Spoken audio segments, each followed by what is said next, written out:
Hi there, what's up everyone? Hello and welcome back to our channel techtshant with a new video. Please don't forget to subscribe our channel and hit the bell icon for new updates. So आजको भिडियोमा म हजुरहरुलाई Microsoft team कसरी use गर्नेको बारेमा सम्पूर्ण जानकारी दिन जान्छु। कृपया भिडियो अन्त्यसम्म हेर्नुहोला। First of all you have to go in ब्राउजरमा जाने, ब्राउजरमा गएर we have to enter teams.microsoft.com त्यो क्लिक गरिसकेपछि हजुरले यहाँ हेर्न सक्नुहुन्छ हाम्रो पेज लोडिङ हुँदैछ। एन्ड पेज लोडिङ हुने बित्तिकै अब हाम्रो माइक्रोसफ्ट टिमको पेज खुलिसकेको छ। यहाँ दुईटा एकाउन्ट बनाउन सक्नुहुन्छ, वर्कर स्कुल एकाउन्ट र पर्सनल एकाउन्ट जुन छ त्योबाट साइन इन गर्नुस्। त्यसरी नै क्रिएट वन, अब म यहाँ क्रिएट गर्छु एकाउन्ट। कसरी क्रिएट गर्ने भने सो पहिला phone number, use a phone number instead get an email address.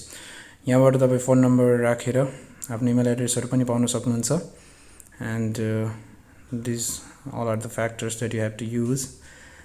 So I will put it my phone number. यहाँ म आफ्नो फोन नम्बर राख्छु। अहिले नेपालको लागि कोड +977 हो। त्यसरी नै यहाँ अब मलाई मेरो पहिलादेखि नै बनेकै छ हैन, जुन इन्स्टिट्युटमा तपाईँ पढ्दै हुनुहुन्छ हामीलाई टियुले एभेलेबल गराएको छ पासवर्ड र email.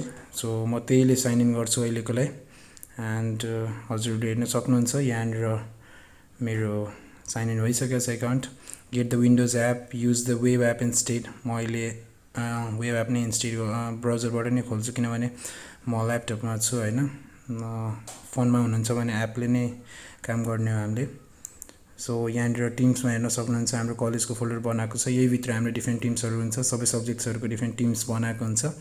And here we have the information. माथि यहाँ टाइटल बारमा मेरो सम्पूर्ण डिटेल्सहरू छ। म यहाँबाट आफ्नो प्रोफाइल पिक्चरहरू अपलोड रिमुभ सबै गर्न सक्छु। फोनमा फेरि फिचर छैन रिमुभ गर्ने फोटोजहरू। यहाँनिर अब मेरो सबै कुरा त्यहाँ छ, एभाइलेबल, बिजी, त्यो सबै सेटिङ्सहरू मिलाउन मिल्छ।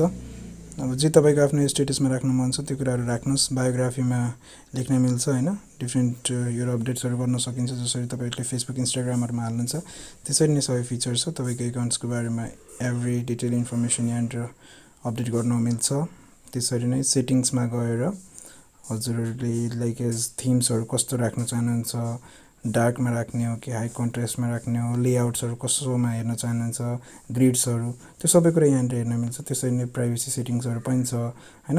अब त्यो कुराहरूले हामीलाई हेर्नु पर्यो। नोटिफिकेसनहरू जसरी क्लासेसहरूको कसरी नोटिफिकेसन आउँछ त्योहरू सबै कुरा यहाँबाट मिलाउन मिल्छ सेटिङ्समा गएर। त्यसरी नै कल्सहरू, कुन कल्सहरू हामीले पिकअप गर्नुपर्ने हुन्छ पर्दैन, त्यो सबै कुराको सेटिङ्सहरू यहाँबाट मिलाउन मिल्छ। तपाईँहरू एकपल्ट जब टिम खोल्नुहुन्छ सेटिङ्समा गएर सबै कुरा हेर्नुहोस्। अनि यहाँनिर फेरि जसरी मलाई अब क्लास गर्नुपर्ने छ भने कसरी गर्ने होला।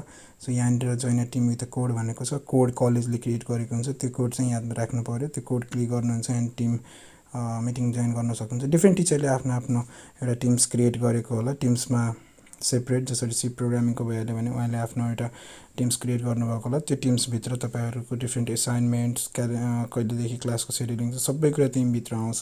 त्यसरी नै त्यो टिम कोड चाहिँ याद राखेर राख्नु पर्यो। अनि त्यो पछि जाँदाखेरि तपाईँहरूले त्यो जोइन विथ द कोडमा गएर त्यो कोड क्लिक गर्नुहुन्छ भने तपाईँ मिटिङ जोइन गर्न सक्नुहुन्छ। त्यसरी नै यहाँनिर एक्टिभिटिजहरूमा हजुरले गर्नुभएको सबै एक्टिभिटीहरूको बारेमा डिटेल इन्फर्मेसन हुन्छ। च्याट्स, कुनै क्लासेसहरूको बारेमा जे पनि हजुरहरू आफ्नो टिमहरूसँग कुरा गर्न सक्नुहुन्छ।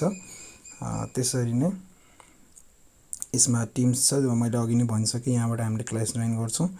सरहरूको इन्फर्मेसन हुन्छ, फोल्डरमा गएर सरको जुन क्लास छ, अब जस्तै सी प्रोग्रामिङको क्लास छ भने म सी प्रोग्रामिङमा क्लिक गर्छु। जोइन अ मिटिङ हुन्छ, जोइन अ मिटिङ गर्छु एन्ड म मजाले क्लास लिन सक्छु। त्यसरी नै अब हाम्रो यहाँनिर सबै कुरा छ। जसरी अब फाइल्सहरू, सरहरूले फाइल्सहरू पठाउनु भएको छ, एसाइनमेन्टहरू मैले भने क्लासको नोटबुकहरू जे छ सबै कुरा यहीँ हुन्छ। सरहरूले एसाइनमेन्टहरू दिनुभएको हुन्छ त्यो सबै यहीँनिर हुन्छ। पिडिएफहरू, इच एन्ड एभ्रिथिङ तपाईँले चाहिने कुराहरू सबै कुरा सरहरूले अपलोड गरिदिनु भएको हुन्छ। त्यो यहाँनिर गएर सरको टिम्समा गएर त्यो भित्रमा हजुरले हेर्न सक्नुहुन्छ। एसाइनमेन्ट्समा योहरू कुराहरू हुन्छ, क्लास नोटबुक, ग्रेड्स, यो सबैभित्र गएर मजाले हजुरले हेरेर आफ्नो नोट्सहरू बनाउन सक्नुहुन्छ। त्यसरी नै अब यहाँनिर मेरो इन्फर्मेसनहरू छ, क्वेसन्सहरू दिनुभएको हुन्छ सरहरूले एन्ड त्यो मैले कतिको गरेको छु त्यो सबै डाटाहरू यहीँनिर हुन्छ। एसाइनमेन्ट्सहरू सरहरूले चेक गर्नुहुन्छ यहीँबाट। सो त्यो कुराहरू बुझाउनु पर्छ यहाँनिर। त्यसरी नै सबै सब्जेक्टको डिफ्रेन्ट हुन्छ।